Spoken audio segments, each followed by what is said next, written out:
Now, Dr. Burke, your research shows that if all of the United States had been fluoridated, that would mean about 70,000 extra deaths because of cancer per annum. Those are remarkable, impressive, and in fact rather disquieting figures. Could you shortly describe your research in this field and what results did you get from it? Yes. The 70,000, of course, would represent 1/5 of all the cancer deaths in the United States, twice as many from breast cancer in women, and twice as many as from lung cancer in man. Our studies involved comparing the deaths of all persons in the 10 largest fluoridated cities of the United States with the 10 largest non-fluoridated cities in the United States year by year.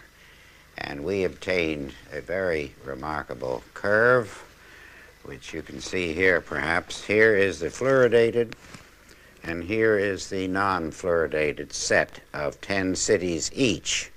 Here's where the fluoridation started, and before this time, both sets of cities were identical. But no sooner had fluoridation started than this curve began to go up, the deaths began to increase, so that this effect occurs very promptly within 1, 2, or 5 years. Now this, sir, is conclusive evidence that fluor kills because of cancer.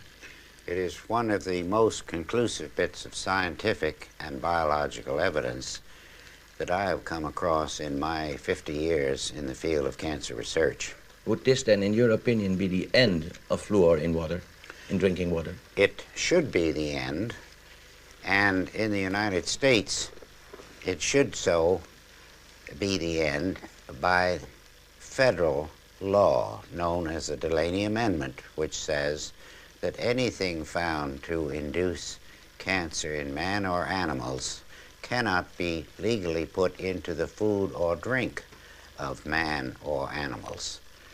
And so, and this is all less than 1 year old, so that it entirely changes any previous ideas of fluoridation that anyone may have had, because this is the first real indication of an important effect. Now, in this country, of course, the state of the dental state of the Union, the way people's teeth look, is incredible indeed. Would you say that stopping fluor had other effects than increasing the dental problems in this country? Well, I would rather look at it that it would certainly help the cancer death situation in this country, which I'm sure most people would agree is far more important than a temporary benefit to teeth in adolescent children.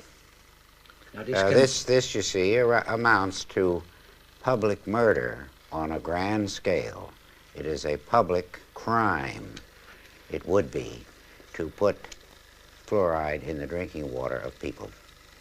Now, the children of this cameraman and mine, sir, take fluor. Should we stop this immediately? Well, in my opinion, if they were my children, they would not take it anymore. I can only recommend for myself, but I would suggest to you that they stop it. Is there a difference in having fluor in drinking water or administering little fluor pills to children?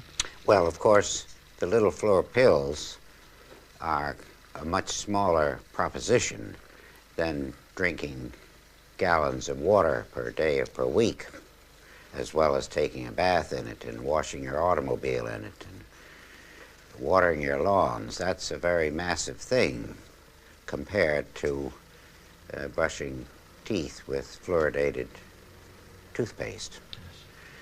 But our work is immediately concerned with drinking water. What happens to toothpaste, I'm quite willing to let the future studies go into that in more detail. There is, of course, you talk about murder, sir, an ethical aspect to all this, a law aspect, an aspect of people's inhumanity to people.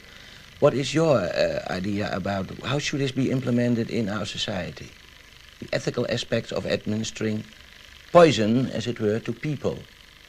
Well, I think this aspect, this murder aspect, clearly indicates a very strong unethical aspect to forcing people to kill themselves.